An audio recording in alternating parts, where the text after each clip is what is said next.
Oke, salam dan salam sejahtera, dan saya nak mengulas ya kenyataan yang dikeluarkan oleh Timbalan Presiden Parti Pribumi Bersatu Malaysia ataupun lebih dikenali sebagai Bersatu, iaitu Datuk Seri Ahmad Faizal Azumu yang mana dikenali juga sebagai Peja. Dalam kenyataan media, beliau menyatakan bahawa boleh tukar kerajaan walaupun terikat Akta Lompat Parti. Di sini dalam kenyataannya dia menyatakan bahawa meskipun terikat dengan Akta Lompat Parti, namun tidak mustahil kerajaan pusat akan bertukar sekiranya Perikatan Nasional memenangi semua pilihan raya negeri. Di sini juga beliau menyatakan bahawa ini kerana ada proses undang-undang yang membolehkan ia berlaku. Begitu juga dengan kerajaan negeri lain, ada proses perundangan mengikut perlembagaan yang boleh dibuat. Apa yang saya lihat daripada kenyataan yang dikeluarkan oleh Peja berkenaan dengan isu boleh menukar kerajaan yang mana walaupun terikat dengan Akta Lompat Parti ini, Peja sendiri sudah faham kalau dia tahu apa itu RUU Anti Lompat Parti itu, yang mana beliau waktu itu pun berada dalam kerajaan. Untuk meluluskan RUU Anti Lompat Parti ini adalah dibahaskan di Parlimen, yang mana telah pun dibentangkan dan akhirnya diluluskan oleh mereka yang pada sebelum PRU 15 itu dengan ahli-ahli parlimen yang Peja sendiri ada di dalam. Tan Sri Muhyiddin Yassin pun ada di dalam. Semua mereka ada di dalam. So, apa yang berlaku hari ini? Apabila Peja kata ada proses yang boleh dilakukan untuk mendapatkan sokongan ataupun untuk mereka gunakan untuk menjatuhkan kerajaan, pada saya otak Perikatan Nasional ni, orang seperti Peja ni yang dah gila nak kadu kuasa dengan segera, ini adalah satu ketakutan yang kita boleh lihat daripada Perikatan Nasional. Perikatan Nasional hari ini otak-otak mereka adalah untuk menukar kerajaan yang mana mereka tidak memberi sedikit pun manfaat kepada rakyat. Mereka hari ini sudah pun merasakan bahawa mereka tidak dapat mencari makan, tidak dapat mencuri duit rakyat. Mereka rasa bahawa kuasa itu amat penting kepada mereka untuk menambahkan pencen mereka, untuk menambahkan gaji mereka, yang mana mereka-mereka ini adalah pemboros. Mereka memboros duit rakyat dengan gaji-gaji yang lumayan, dengan kuasa yang ada, dan sambil-sambil itu mereka boleh salah gunakan kuasa mereka. Apa yang kita lihat daripada kenyataan ini jelas menunjukkan bahawa Peja sendiri telah pun kehilangan kerusi, telah pun kehilangan jawatan, dan akhirnya hari ini dia meroyan. Otak mereka dah pun memikirkan bagaimana nak merampas kerajaan yang ada.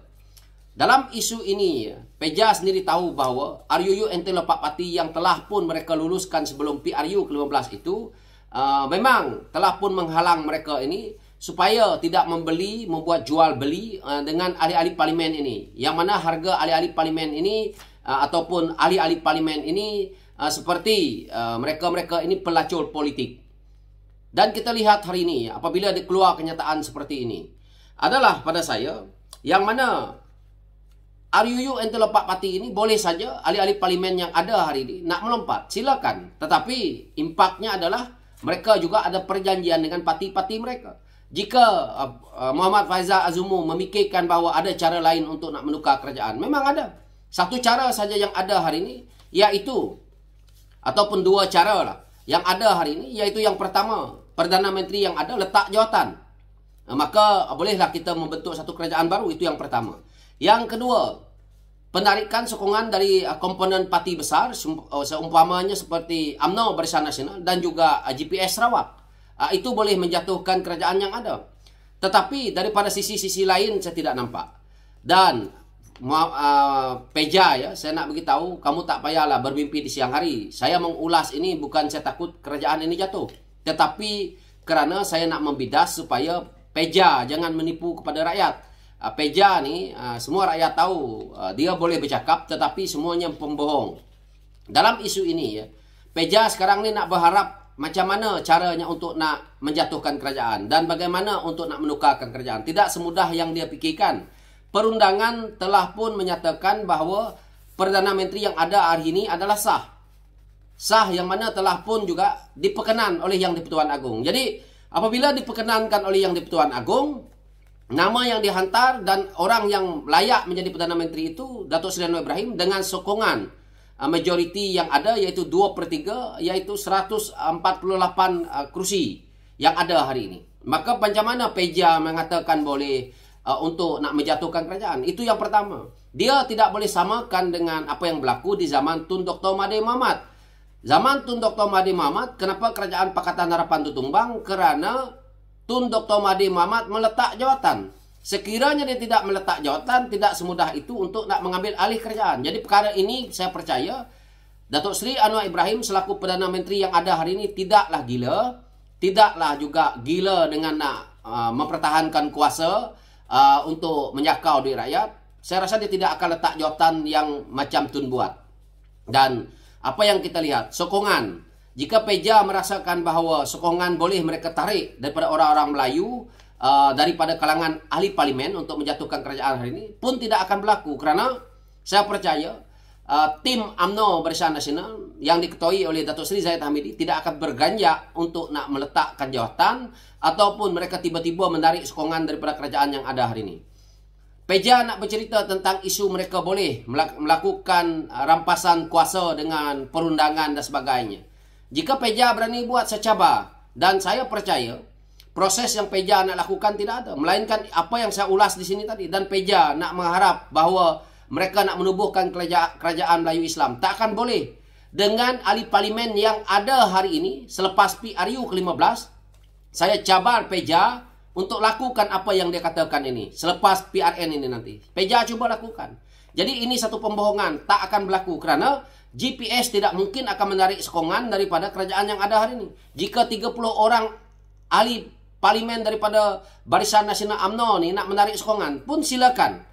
Kita akan ada satu timbalan Perdana Menteri tunggal daripada Sabah dan Sarawak, iaitu daripada Sarawak, untuk teruskan kerajaan ini. Dan kita masih ada 118 ahli parlimen. Dan akhirnya UMNO sanggup melepaskan apa yang mereka telah dapat. Ini satu penyataan yang pada saya yang cuba untuk dimainkan oleh Peja kepada pengundi. Jadi permainan ini adalah satu propaganda, pembohongan yang benar-benar tidak ada satu solusi yang boleh dilihat ke depan bahawa oh, kejadian ini akan berlaku. Dia tidak akan berlaku dan ini satu pembohongan semata-mata. Itu yang saya lihat. Jadi Peja hari ini bersama dengan Tan Sri Muhyiddin Yassin, bersama dengan Datuk Seri Tan Sri Abdul Adik Awang, mereka-mereka ini adalah orang yang dah gila dengan kuasa. Mereka tidak tahu lagi bagaimana nak menjatuhkan kerajaan. Kerana kerajaan yang terbentuk hari ini hanya akan berhenti untuk menjadi kerajaan apabila selesai saja tempoh iaitu 5 tahun untuk satu penggal dan baru kita bubarkan parlimen. Jadi ini yang menakutkan mereka. Bayangkan masih ada lagi 4 tahun. Tetapi kalau sebagai seorang ahli politik ya, mereka kena tunggulah sehingga 5 tahun baru kita berperang sekali lagi dalam untuk merebut siapa yang nak jadi kerajaan. Tapi kalau ini sikap parti yang bernama Perikatan Nasional, mereka hidup dalam penipuan, mereka hidup untuk menjadi kerajaan dengan menebuk atap. Saya rasa rakyat Malaysia perlu tolak. Kita tidak perlu pembangkang yang bangang, pembangkang yang bodoh untuk sentiasa nak merampas kerajaan. Kita perlu pembangkang yang kuat, mempunyai idealisme yang jelas, mempunyai integriti untuk mereka melawan dan akhirnya mereka boleh jadi kerajaan. Biarpun berpuluhan tahun. Apa yang terjadi dengan Pakatan Harapan? Kita puluhan tahun melawan, tetapi kita melawan cara gentleman, iaitu berlawan dalam PRU. Bukan kita mencuri mandat yang telah pun muktamad. Sepatutnya kita kena akur dengan keputusan muktamadnya. Apabila daripada pihak mana sekalipun menjadi Perdana Menteri, dah kita berhenti di situ dan kita mengeluarkan hujah-hujah yang bernas untuk kita menjadi pembangkang yang berwibawa. Jadi saya tak nak ulas panjang-panjang. Itulah ulasan saya kepada Peja ataupun Datuk Seri Ahmad Faizal Azumu ni. Kamu jadi timbalan presiden, jadilah timbalan presiden sebagai tokoh muda yang ada integriti, yang mempunyai wibawa, dan kamu juga pernah menjadi bekas menteri besar di Perak. Tunjuklah sikap kamu yang terbaik sebagai pemimpin. Jangan memalukan diri sendiri. Jangan perangai seperti Walaon. Jadi sekarang ini Walaon dah sama macam standard Peja. Peja sama macam standard Walaon. So buat apa? Patutlah dia kalah. Jadi hari ini dia dah hilang kuasa, maka dia dah jadi gila. Sekian, terima kasih.